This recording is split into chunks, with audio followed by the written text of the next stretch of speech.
As I mentioned in the last stage, a web server commonly responds to AJAX requests with a text response, plain text or HTML for example. Two other common text formats are XML and JSON. We looked at XML in the last stage.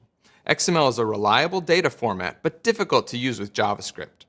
For many AJAX applications, the JavaScript-like data format called JSON is a better choice. JSON stands for JavaScript Object Notation. It's a way to use JavaScript to pass information around. It uses basic JavaScript arrays and objects to store data. There are two different ways you can format JSON, using an array notation or object notation. And as you'll see in just a moment, it's common to combine both. One way to format JSON is as a JavaScript array. An array is like a shopping list. A shopping list might have just a few items on it like milk, eggs, and bread, or it might have hundreds of items, maybe a month's worth of groceries. In JavaScript, we create an array using an opening bracket to start the list of items and a closing bracket to finish the list. Inside the brackets, you add values separated by commas. A value can be a string, that's just letters or numbers inside of quotes. A number, that's a number without quotes. A Boolean value, true or false, even another array. The problem with arrays, however, is that you don't really know what the data means. For example, what is that string for? And why is the third item in the list true? That's where the object part of JavaScript object notation comes in handy. A JavaScript object is a set of key value pairs, also called property value pairs. The key is a name you can use to identify a property, and the value is the value you want to give that property. For example, let's say you wanted to create an object to store a name and a phone number. A basic object starts with an opening brace and ends with a closing brace. Inside the braces, we can add name-value pairs. To add a name, we provide a key, or property, and a value like this. Because objects let you include a property name, it's really easy to identify the different parts of an object. In this case, name is the key or property name, and Jim is the value. To add another property to this object, we add a comma after the first key-value pair, followed by another key-value pair. Phone is another key, and 503.555.1212 is its value.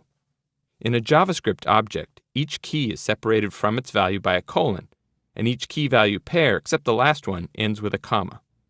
If you've created JavaScript objects before, this example of JSON may look just like the objects you're used to creating. However, there is an extra requirement for JSON formatted data. First, in regular JavaScript objects, keys don't have to be quoted. However, valid JSON requires not only quotes around the property name, but they must also be double quotes. Single quotes won't work. Strings also require double quotes. All right, let's take a look at the project for this stage again. We know we want a list of employees and whether or not they are in the office.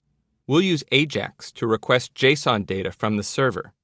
In a real-world case, we'd keep this list of employees and their status in a database and have a server-side script that could spit out the JSON file when requested. But to keep our project simple, we're just going to use a plain text file filled with JSON formatted data. I'll show you what that JSON data might look like, but you don't have to follow along with this part.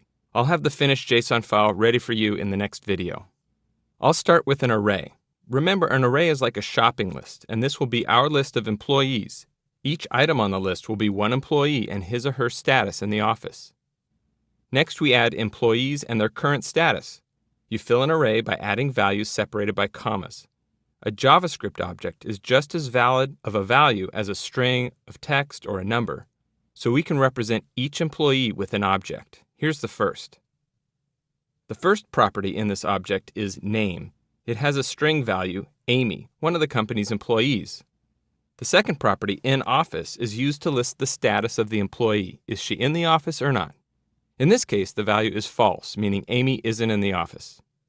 We can add more employees by adding more objects.